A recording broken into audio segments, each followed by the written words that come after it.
What's up, guys? We are going to do a quick take for Ballerina here. No spoilers because it's a quick take. Big thank you to Marcus Cinema for the invite on the early access screening. So without further ado, Ballerina quick take. Do we get the same kind of action that we expect out of the John Wick universe? Yes. Does Anna de Armas's character absolutely rely on John Wick to hold the movie up on his own, and she's just actually more of a secondary character, and it's kind of disappointing? No, actually, in my honest opinion.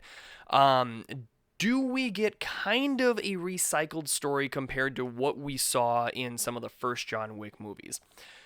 Yes, but I think it was done tastefully enough that it still works for this franchise, right? If I'm being completely honest. But let's also be honest, if we're watching the John Wick ones, we're not going super in-depth for the stories. We're doing this for a lot of the action, the secret societies, things like that.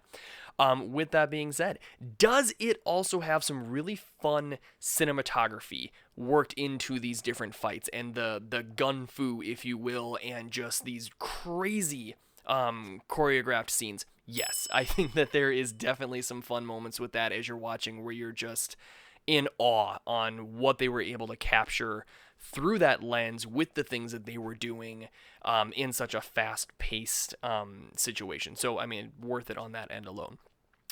Do I recommend it? Yes. I mean, I'm big on this franchise. I think they're just a lot of fun, so I'm going to recommend that you see it absolutely all day long.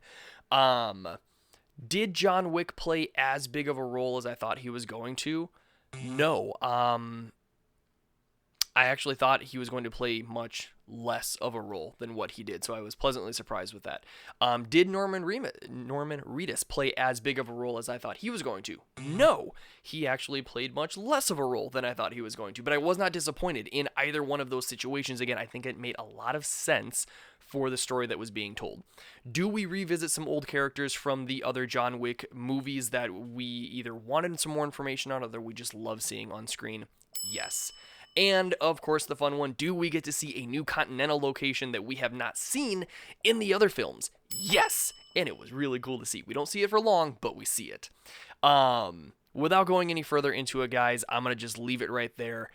Definitely you need to go check this film out when it comes out on June 6th. Get the big bowl of popcorn and all that fun stuff. And let me know what you think about it, guys. Until next time, see ya!